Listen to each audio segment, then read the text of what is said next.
I want you to learn from the mistakes I made so many years ago that cost me tens of thousands of dollars in scholarship opportunities and what I have learned for over 10 years about the recruiting game.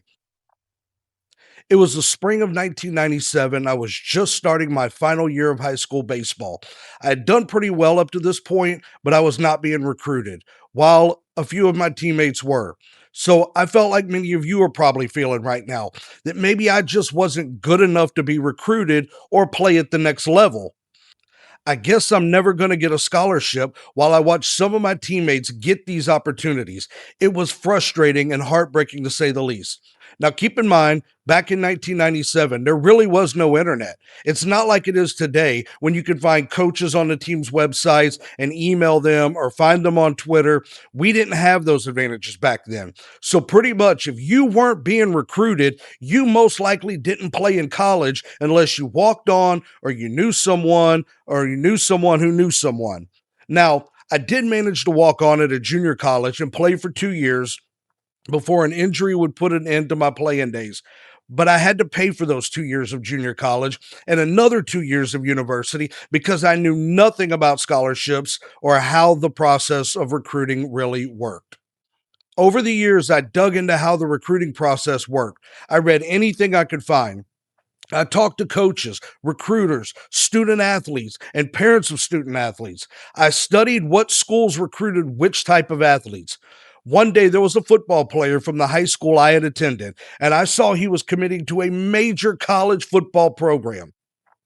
I looked at his height, his weight, his high school stats. Then I went and looked at that college football team's roster to see what size of an athlete that school actually recruited for that position.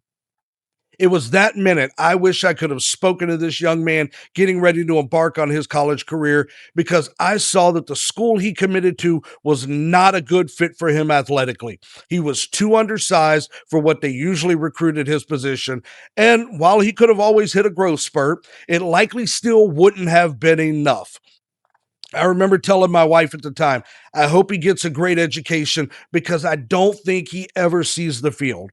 Sure enough, he redshirted his freshman year, sat the bench for 3 years, and as a redshirt senior, finally got playing time on the special team squad. This was a kid that was all district and one of the top in his entire state at his position. Unfortunately, he made the mistake so many young athletes make. They get enamored by the name on the front of the jersey and don't focus on where the best fit is going to be. What school will they get the most playing time? I kept noticing this over and over again. Finally, after getting tired of hearing me complain about the bad decisions these kids were making so frequently, my wife told me to put up or shut up. She told me to get out there and help these kids where I could, to give them the knowledge I had accumulated from my days of playing and the many hours of research and talking to coaches that I had done over the years. So I did. I launched a company helping student athletes and their parents through the recruiting process, getting every athlete I worked with placed in a great fit for them athletically and academically. So don't make the same mistakes I made or make the same mistakes so many misguided young athletes have made.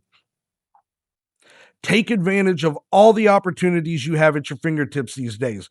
Don't wait for the coaches to come find you because the cold hard truth is they may not ever come, especially if you want to go to school far from home and you play a sport that doesn't come with a large recruiting budget.